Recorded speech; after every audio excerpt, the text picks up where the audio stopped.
25 y 25.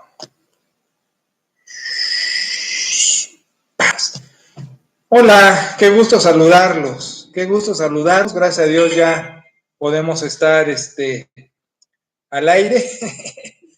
Gracias, Turito, toda tu ayuda atrás de cámaras, hijo, tu paciencia, siempre tan diligente como mi Fer hace ratito, como Nelis permanentemente. Gracias, Turito, muchas gracias. Que Dios te siga bendiciendo con salud, dinero, hijos y viejas, iba a decir, no es cierto.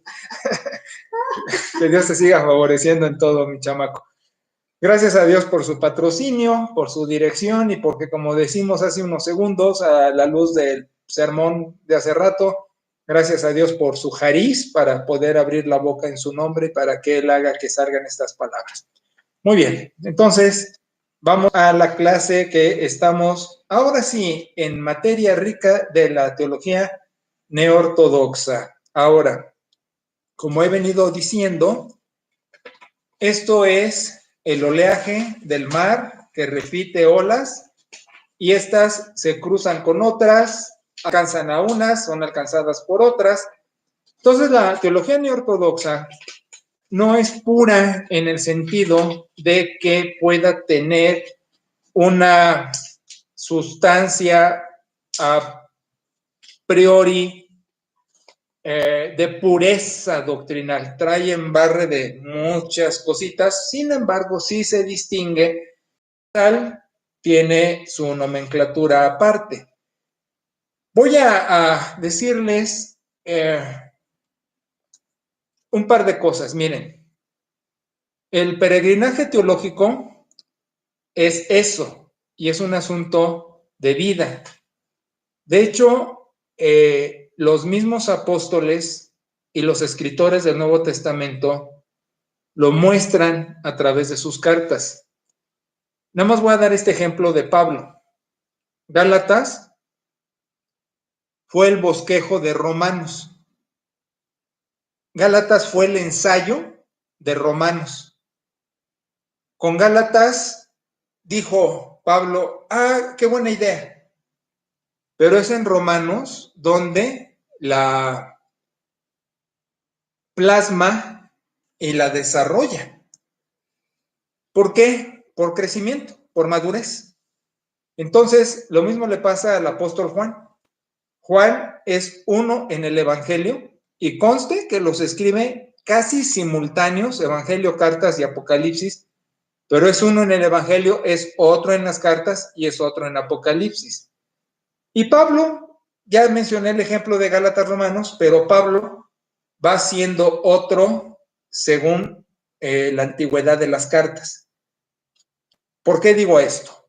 Porque mi propio peregrinaje y muy probablemente el de ustedes, que están también en esta manera de descifrar, yo empecé fundamentalista.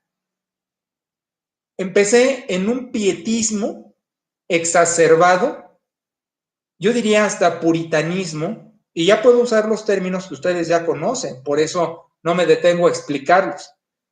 Pero empiezo en ese canal y me concentro en el dogma. Y en el dogma estuve varios años. Del dogma, del fundamentalismo pietista, puritano, dogmático, llego a una posición pretendidamente evangélica, pero con muchos accidentes fundamentalistas, y puedo después brincar a una plataforma neoevangélica.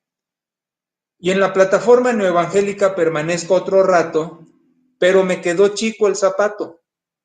Entonces le agregué neoevangélico progresista. Pero eso no existe. Fue mi invención porque me queda chico el zapato y necesito una talla más grande. Me creció la pata, que aquí es el cerebro. Y entonces tuve que usar medida neortodoxa. Y ya ahí me quedo. Y ya ahí me quedo porque es racionalista o liberal. Y como van a ver en el desarrollo de esto, pues no puedo quedarme allí para nada, o sea. Pero sí llego a una plataforma neortodoxa que voy a explicar comparando y contrastando con fundamentalismo y con liberalismo. Así voy a abarcar más en lo que pretendo para después llegar a una teología sistemática. Si ahorita lo que yo quiero es que puedan comprender el planteamiento teológico, voy a querer después que vean el surgimiento de otras denominaciones. Bueno, ya no sé si me meto tanto a eso, y otro a lo que es la teología sistemática, para que hagamos teología. Pero lo que necesito que entiendan es este peregrinaje donde, como cualquier discípulo, va uno abriendo la mente y la relación con Dios para una comprensión mayor de lo que es el discipulado. ¿Ok? Entonces, la palabra neortodoxia, pues de hecho quiere decir una nueva ortodoxia. ¿Qué es ortodoxia? Orto, recto, correcto, doxa, declaración, dicho, palabra, una correcta palabra. Entonces, cuando decimos ortodoxia, queremos decir una acertada interpretación bíblica, vamos a decir eso. Pero la palabra ortodoxia sufre problemas porque desde distintas plataformas son muy ortodoxos. El fundamentalista dice que es ortodoxo, el pietista dice que es ortodoxo, el neoevangélico dice que es ortodoxo. Entonces, ¿cómo descifrar la verdadera ortodoxia? Pues es donde entra la neoortodoxia. La ortodoxia nos va a ayudar a decir, pues fundamentalista no estás en la ortodoxia, pietista no estás en la ortodoxia, liberal no estás en la ortodoxia. Por eso la neortodoxia es la recuperación de la ortodoxia. Y suena muy presuntuoso decir, es que el neortodoxo se va a dar la categoría de correcta ortodoxia. Así es, pero ¿cómo lo va a hacer? En el contraste de las otras ideologías. O sea, yo no le puedo decir a un fundamental que no es ortodoxo si no lo comparo con lo que llamo ortodoxia. A la diferencia del fundamental es que él se amacha en que está en la ortodoxia y no hace la comparación. Y yo voy a hacer el contraste. Le voy a decir, yo estoy en la ortodoxia por esto y tú no por esto. Ahí está la diferencia. ¿Ok? Bien. Entonces vamos a materia. La teología neortodoxa de origen lucha contra el liberalismo. Recordarán que el racionalismo va llevando, lo vimos con esto del materialismo, ¿se acuerdan? Va llevando a descifrar y va a llegar a lo liberal de que el centro del universo es el hombre. Por eso el liberal se va a quitar de toda interpretación sobrenatural de la vida, escrituras, divinidad, todo. El liberal va a llegar a decir, no creo en la inspiración de la escritura, no creo en la encarnación de Cristo, no creo en la resurrección de Cristo, no creo en el paráclito en el creyente. O sea, te estás dando cuenta que el liberal está de plano en una posición ajena a lo sobrenatural. Y entonces decimos, es herético, está en herejías. Claro, esas posiciones son heréticas. Hacen al hombre el centro del universo.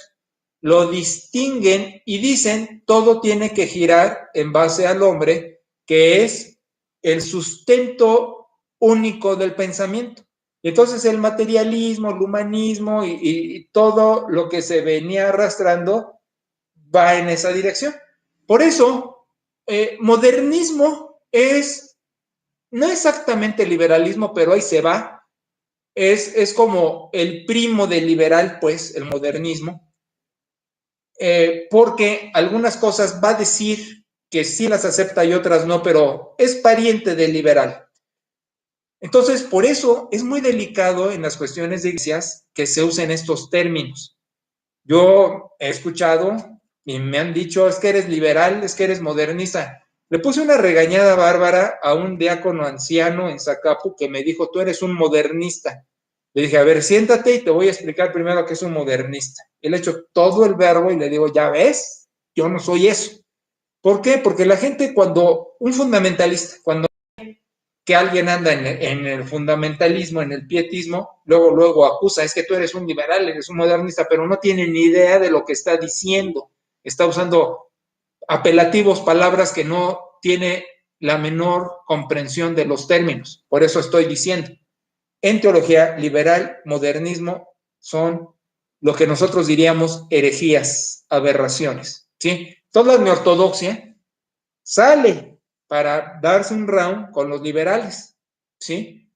Ahora, aquí viene otra. Sin querer queriendo, cuando se está peleando con los liberales, entran los fundamentalistas. No era el pleito con ellos, pero es como en el mercado, cuando se están dando unos, entran otros, sin saber por qué es el pleito. Entonces entran los fundamentalistas. Entonces el neortodoxo, peleando contra el liberal, voltea y le mete una que otra patada al fundamentalista. Su bronca es contra el liberal, pero se está metiendo el otro, un enano ahí que quiere como que también entrar al pleito. Entonces, aunque me estoy dando de gomos con el liberal, tengo que voltear y darle patadas al fundamentalista. Eso es lo que hace la neortodoxia. Pero nosotros lo vamos a hacer a través de comparaciones. ¿Sí? Muy bien. ¿Qué pasó, mamita? Les vamos a dar sus patadas, pero comparándolo. Sí, claro, claro. Y vamos a decirlo en el prosaico castellano mío. ¿Quiénes son los fundamentalistas? Todas las iglesias bautistas, todas las iglesias bíblicas que conozcan. Las radicales, como pentecostales, todavía son peor que fundamentalistas. Son fundamentalistas místicos. Lo hablaré en su momento. Pero si ya de por sí es malo ser fundamentalista, pues estos cuates, aparte traen, es como si tuvieran COVID, influenza y sarampión. Tienen fundamentalismo, tienen su hiper exacerbado misticismo y tienen lo que vamos a conocer como movimientos de santidad. Entonces, esos ya están echados a perder, no tienen remedio. Pero la denominación bautista, presbiteriana, metodista y las iglesias que conocen, los pastores que oyen, los congresos a los que van, por más que me puedan decir, no, es que este brother sí le cranea, en mayor o en menor grado están en el fundamentalismo. Si bien les va, pueden dar brinquitos a lo neoevangélico, pero ahí se quedan. Y voy a explicar cada una de estas cosas con las comparaciones para poderlo entender. Una cosa importante, no es peyorativo. Sueno despectivo, pero no es con una intención grosera, discriminatoria. Lo aclaro, aunque suene así, porque no es personal, no es contra las personas, es contra la idea. Y contra la idea sí puedo sonar feo, porque en un momento dado cansa que se crea eso, pero no ataco a la gente, porque en este grupo de gente, de los que me puede decir, es que yo conozco un brother y eso, pues hay gente muy buena, de muy buen corazón, que ama mucho a Dios, que es ejemplar, de un testimonio bárbaro, de un dinamismo tremendo en la obra. Entonces, para nada es ser contra la idea. Eso sí. Bien. Entonces, voy a ir comentándoles cuáles son nuestras grandes, enormes diferencias con liberal, con fundamental, pietistas, puritanos, no evangélicos. ¿Ok? Entonces, empezamos diciendo esto. Este movimiento de la neoortodoxia, esta ola de la neoortodoxia, primero se pudo identificar como teología de la crisis o teología dialéctica. A ver, ¿por qué? Porque no de la crisis habla como en el país que hay social, política, económica y de todo, ¿no? De salud, sino por el famoso Angst. Angst, término alemán, que puede traducirse angustia, puede traducirse desesperación, pero no es literal su traducción. No decimos es la teología de los neuróticos, decimos es la teología del encuentro.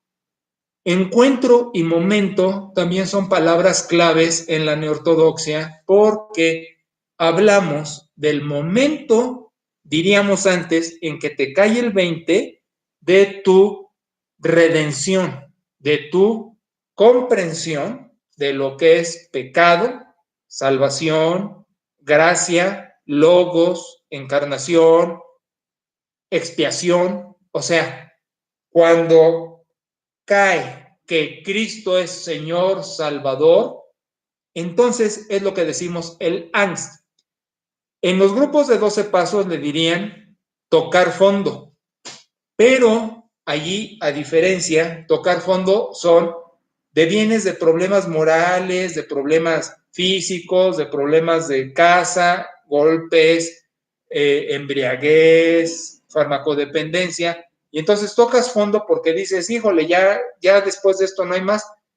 A diferencia de eso, tocar fondo yo le llamo al momento del encuentro, cuando con la divinidad haces clip, haces...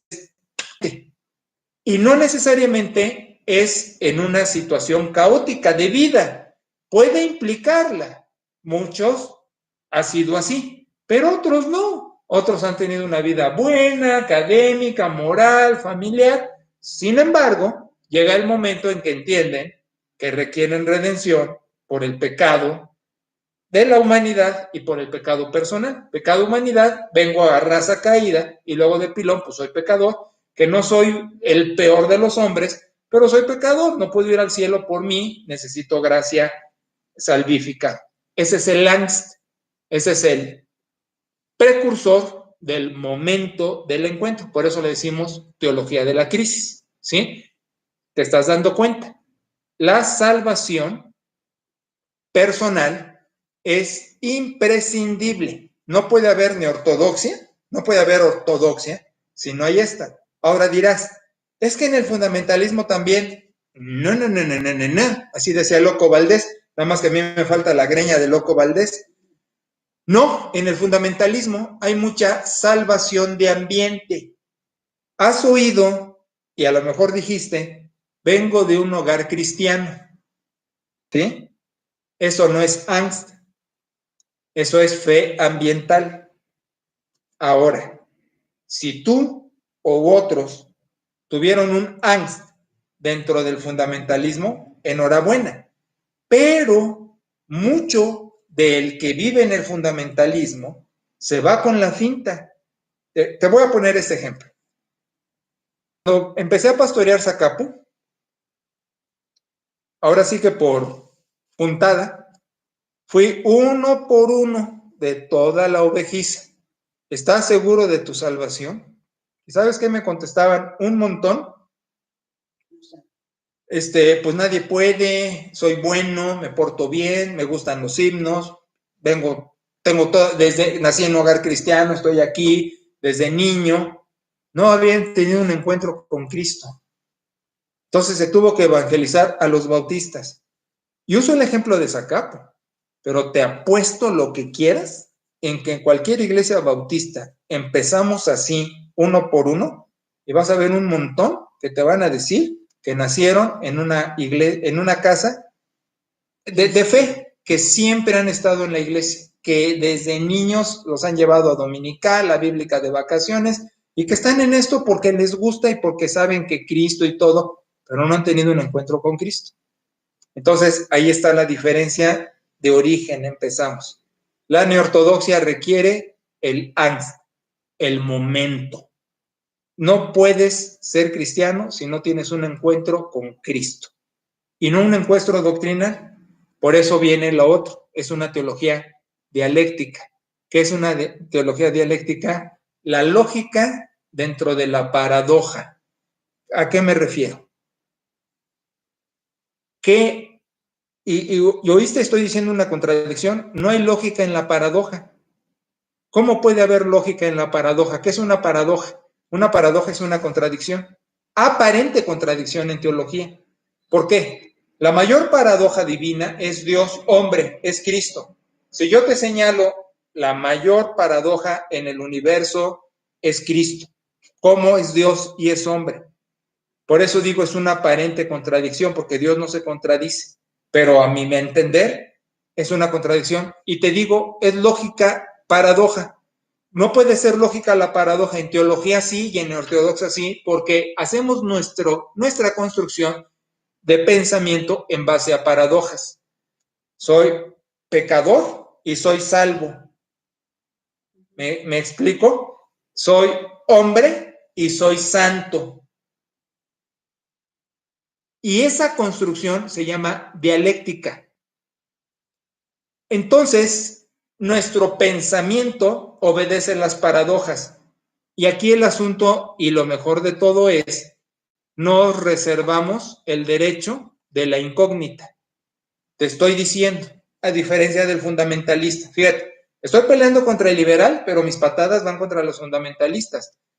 Estoy yendo en contra de los que siempre tienen la razón y la verdad absoluta.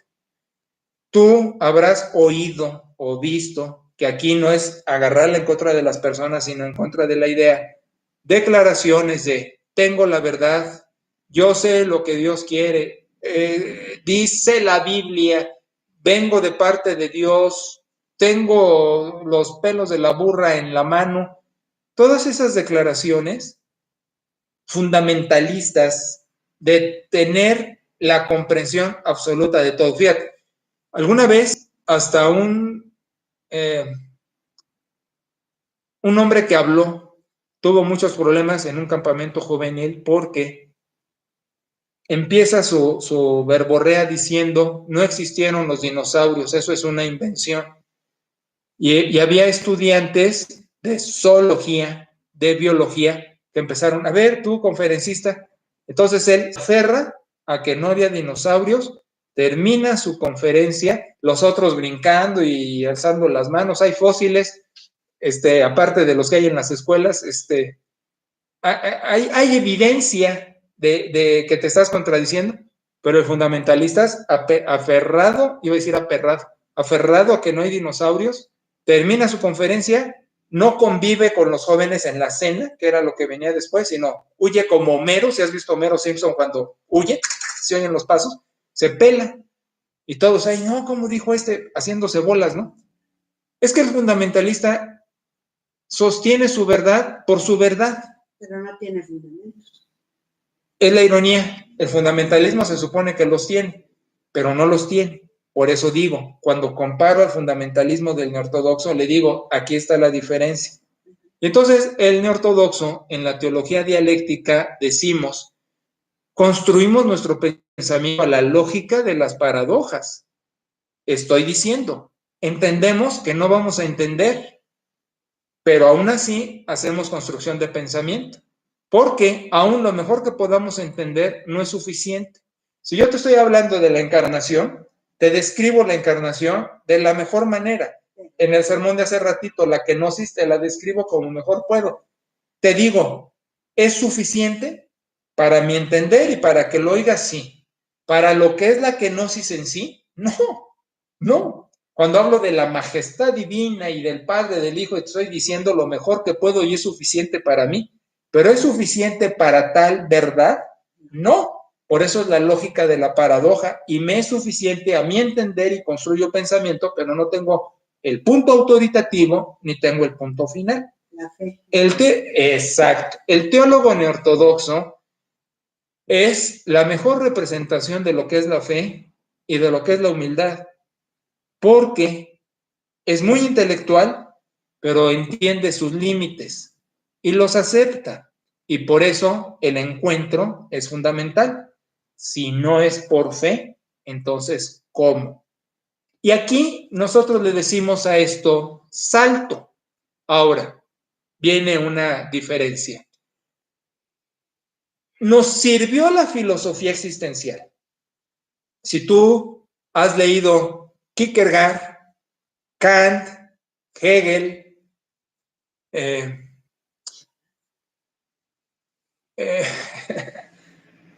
espera, me está vacilando. Verás que la filosofía existencial como todo pensamiento, es bueno y es malo. Malo porque no llega a nada. Bueno porque busca llegar. Con eso te estoy haciendo un resumen extraordinario de lo que es la filosofía existencial. Es mala porque no llega y es buena porque quiere llegar. Entonces la neortodoxia dice, me sirve para ir. La diferencia es que yo sí llego. Yo sí llego. Y llego a construir mi pensamiento en la lógica de la paradoja, en la teología dialéctica. ¿Ok? Ahora, te digo que me sirve, pero a diferencia de la filosofía existencial, es que la filosofía existencial dice que también tiene que dar un salto. La diferencia es esta. El filósofo existencialista echa un salto a ver si hay quien lo agarre. A ver cómo caigo. A ver si hay colchón. Y yo digo, qué importante es dar el salto, pero sabiendo a qué brazos caigo. Esa es la enorme diferencia. Por eso hay quienes sin saber critican la teología neortodoxa en el existencialismo. Pero la corrección es, y por eso lo comparo con el oleaje, porque tomamos de las olas, no quedamos en una, tomamos de todas y al final construimos y nos identificamos. Y sí traigo filosofía existencial, me sirve, me ayuda, construye, sobre todo en la idea de lo subjetivo. ¿Qué es lo subjetivo? El interior. A diferencia con el liberal, ahorita te hago la diferencia con el liberal decía, mi interior es tan suficiente para mi exterior y por ello construyo ciencia y leyes científicas. Y yo digo, bien por ti, pero yo como teólogo neortodoxo construyo mi interior para lo que sé que pertenece a lo interior y no lucho con lo exterior.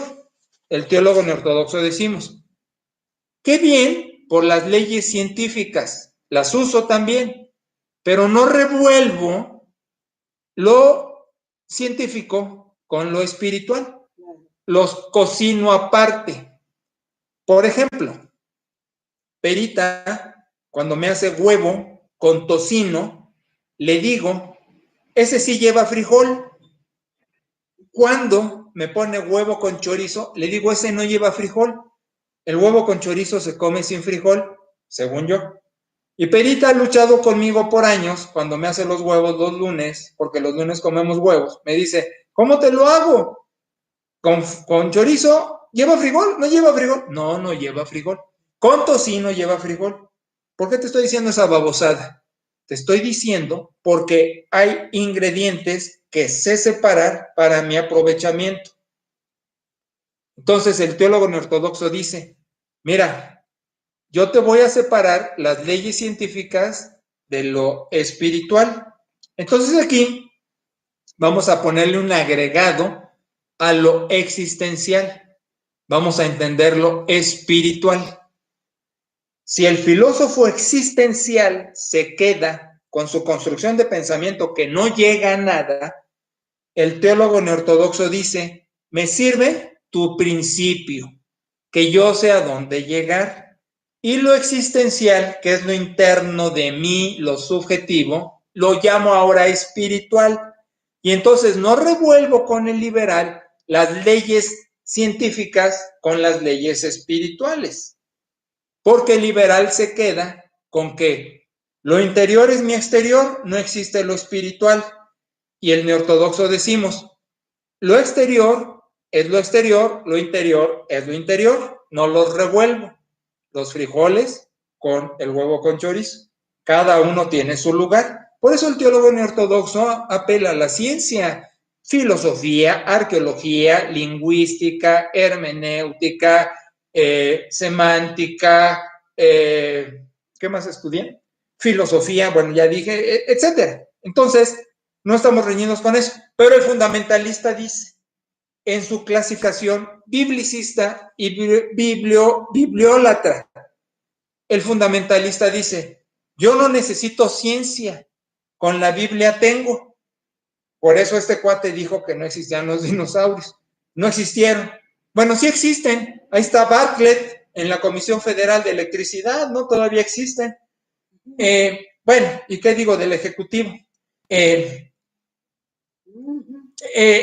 fundamentalista dice en sus brazos biblicismo y bibliolatría. Dice, yo no necesito las demás ciencias, la Biblia me basta. Y entonces saca, y habrás oído, o quizás llegaste a decir, la Biblia dice cómo fue la creación y la Biblia habla de que en el círculo de la tierra, la Biblia dice que la tierra redonda antes de que Galileo Galilei pusiera sus teorías. La Biblia dice que esto, lo otro, aquello. Y eso es biblicismo, así se llama, del fundamentalismo. Y el neortodoxo le dice, oye, espérate, para eso hay escuela, necesitamos la ciencia, no la revolvemos con lo espiritual, no desacredita lo espiritual, lo fortalece. Vamos. Y además el fundamentalista dice, y me quedo con mi bibliolatría. ¿Qué es la bibliolatría del fundamentalista? Decir, la Biblia es la palabra de Dios. La Biblia no tiene errores. La Biblia es todo lo que tenemos que saber de la divinidad. Eso es bibliolatría. Y el neortodoxo dice, no, espérame, tranquilo. La revelación por escrito apunta a la palabra de Dios, que es Cristo.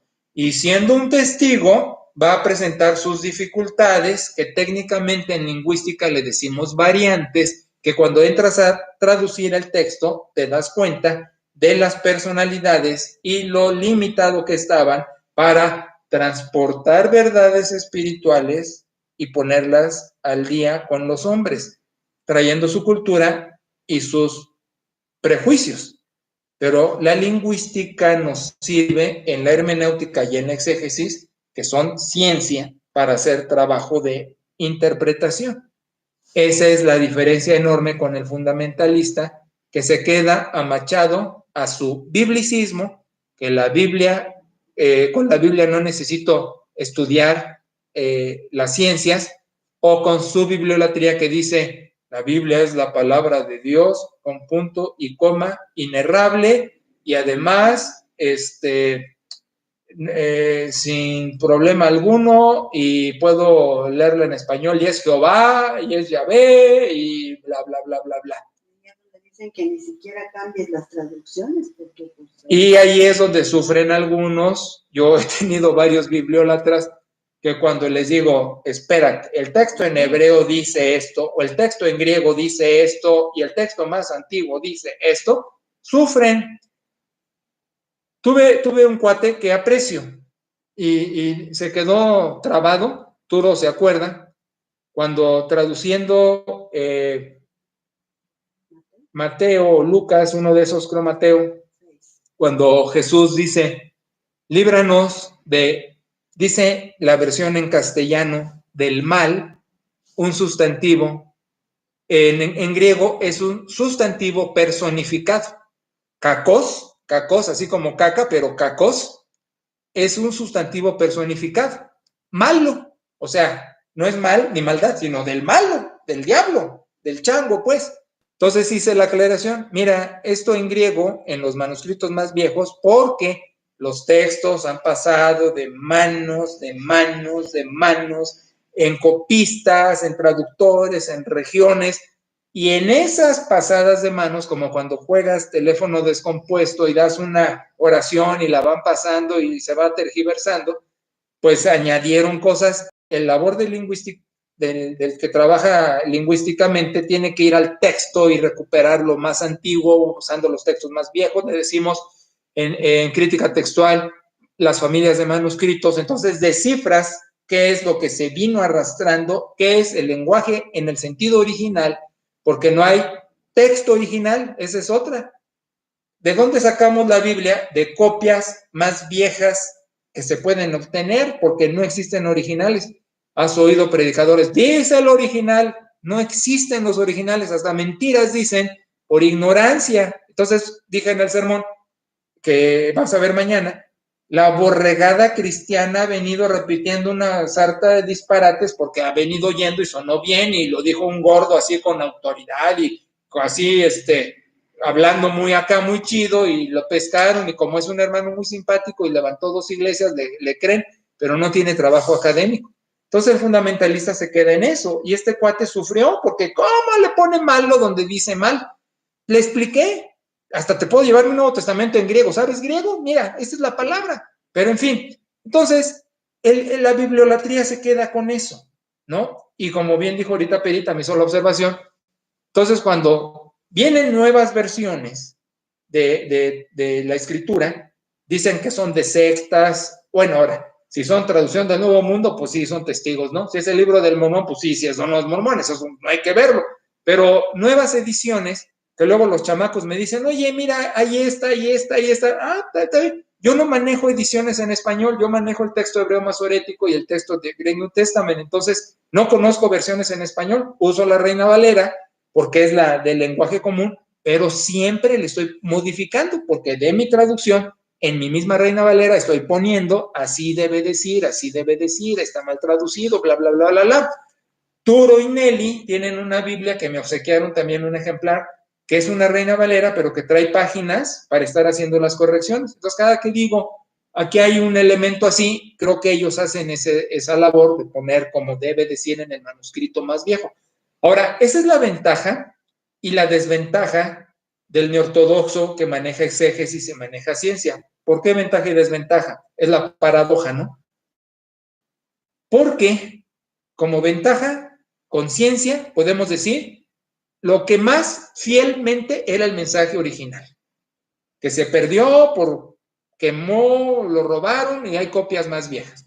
Y desventaja, porque hay mucho merolico, mucho charlatán que por ahí anda diciendo que dice que la Biblia y todo. Entonces, más vale malo por conocido que bueno por conocer. Entiendo cuando dicen, no, quién sabe qué está diciendo esto, yo me quedo con lo que tengo aquí, porque al final, como alguien me dijo, pues es una edición que ya traemos de años. Es correcto, es una edición que traemos de años, pero no quiere decir que es una buena traducción necesariamente y que hay que hacer revisiones. Por eso, la misma Reina Valera trae actualizaciones. Como la compu que se actualizó, su sistema, su programa, el software, lo que sea, pues también hay que ir revisando cómo se tradujo a la luz de los textos más viejos. Ese es el chiste del que hace crítica textual. Entonces, el neortodoxo pelea con el liberal y decimos, no, sí existe la inspiración, pero pelea con el fundamentalista cuando le dice, nada más que no agarra la Biblia como diosa. La Biblia no es diosa, la Biblia apunta a Dios en el Hijo. Ese es su chiste. Pero igual, no es palabra de Dios hasta que tengas encuentro.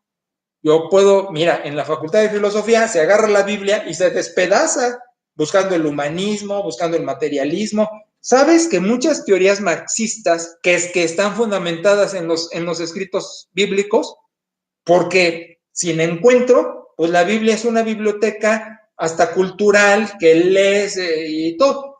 El judaísmo puede leer el Nuevo Testamento, lo puede conocer. El rabí, mi cuate, sabía el Nuevo Testamento, conocía mejor que muchos cristianos el Nuevo Testamento, pero no tuvo encuentro con Jesús, no llegó a ser la palabra con él. Entonces, la Biblia, a priori, no es la palabra de Dios. La palabra de Dios es Cristo. Y teniendo el encuentro con la palabra de Dios, las palabras acerca de las palabras de Dios adquiere autenticidad. Si tú lees la Biblia como inconverso, no te da nada más que, ay, qué bonito dijo, ay, qué tierno es, ay, qué bonita sentencia, ay, qué regañada. Con Cristo en tu corazón, la Biblia tiene sentido. Se convierte entonces en las palabras escritas que apuntan a la palabra encarnada, al logos divino. ¿Me explico? Entonces, por eso, golpeando al liberal en un gancho, en un jab, volteo y le doy una patada al fundamentalista. Al liberal le digo, espérate, hay inspiración, pero al fundamentalista le digo, no manches, no lo hagas diosa y no la hagas un tratado universal de sabiduría que no necesitas academia. ¿Comprendes, Méndez? Yo sí. Perita comprende.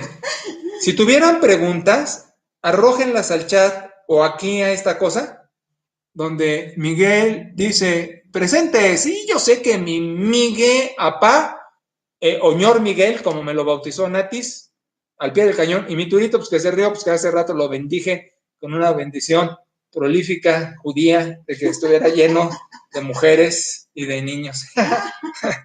Bueno, si tienen preguntas, háganlas, no se queden con lagunas, ¿ok? Bueno, híjole, apenas estoy empezando y ya me faltan 5 minutos. Déjenme avanzar un poquito más, pero estamos viendo lo sustancial. Y haciendo una recapitulación de volada. Miren, es muy importante que vean el sermón de mañana en transmisión, porque aunque lo hago presencial, en presencial hago un resumen y no entro a tanto detalle, y en el sermón con calma y todo, me explayo más, van a entender más cosas. Entonces, a resumidas cuentas, decimos, uso como trampolín la filosofía existencial, nada más. ¿Por qué? Porque hago dialéctica, trabajo la paradoja, me gusta el angst, pero lo modifico o lo adecuo a que el angst es un encuentro personal con Cristo, no es un echarme al aire, ¿sí? Y que este encuentro personal con Cristo le da sentido a mi existencia. Y no revuelvo lo que es la academia, toda la academia, generalmente hablando, sino la empleo, pero no la revuelvo con mi interior, porque puedo separar qué es una cosa y qué es la otra sin molestarme. A tal vuelo que puedo creer en una evolución, no me incomoda. El fundamentalista dice, no hay eslabón perdido. Yo le digo, pues vete en el espejo, pero se queda satisfecho con eso. Yo digo, si hubiera eslabón perdido, no me da ni me quita. ¿Por qué? Porque al final Dios creó en Yom, que son etapas, horas, días, momentos. Se traduce días incorrectamente en la Reina Valera, no son días de 24 horas, son tiempos. Pedro lo usa mejor, dice para Dios, un Yom son 1000 yomes o 1000 yomes es un Yom. O sea, entonces, y fue evolutiva por Yoms, entonces, Por eras. Eras, etapas, vamos, no fue al trancazo, casi digo otra, no fue al trancazo. Entonces, yo creo en una creación genérica, Adán, literal es humanidad, Eva, Hayá, es vida, creo a la humanidad viviente. El fundamentalista se hace bolas, que donde conoció Caín a su mujer y busca muchos argumentos. Para mí no es problema. Ahora, que fue pecado personal, por supuesto, pero ¿de dónde viene eso? Viene de la sociedad, viene de las personas. Entonces, yo creo en una raza caída por el pecado, por supuesto, que es pecado comunitario, está afectándonos a todos, que es pecado personal, desde luego, por supuesto, pero no hasta que peque soy pecador, sino porque soy pecador peco, lo estoy manejando así. Entonces, el neortodoxo no sufre con la academia, la emplea, sabe distinguir perfectamente, pero esas son sustancialmente las bases de inicio. Me voy a entretener un poquito más, pero creo que está apetitoso porque estamos comiendo un platillo rico, pero ahorita para que les quede mejor, ya decimos, es que el existencialismo en la neortodoxia, voy a emplear el sinónimo de espiritual. Y no es porque haga un dualismo, no es porque sea una vida secular y una vida espiritual, es una vida integral. Pero para términos de definición y de comprensión, manejo que el existencialismo es la espiritualidad porque va a ser la cuestión interna de mi encuentro. Encuentro interno, espiritual, existencial, que se va a plasmar objetivamente en un comportamiento de vida. No queda como los místicos que vimos en su momento con sus grandes contemplaciones monásticas, sino llevada a la realidad en un discipulado. No decimos, me quedo en el cerro, no, bajo a la tierra, pero fue originado desde adentro porque hubo una conversión. Y de eso vamos a seguir hablando porque te vas a dar cuenta, como he insistido, el impulso original y la teología de la Reforma, nuestros principios bautistas, son la construcción ortodoxa. Por eso tantas teologías están construidas sobre otras cosas y yerran como fundamentalistas y otros. Pero aquí dejamos, son nuestros 45 minutos, pero ya está cabeceando como Fer. No, Aquí le dejamos. ¿Para qué se hacían tantas burlas? Con ir al impulso original ya tenían. Ándale, ya dijo mamita, con ir al impulso original ya tenían. Un placer saludarlos, gracias Arturito, bendiciones para todos, sigamos echándole ganas, bendiciones, hasta la próxima. Porque lo perdieron. Gracias. Gracias, papito.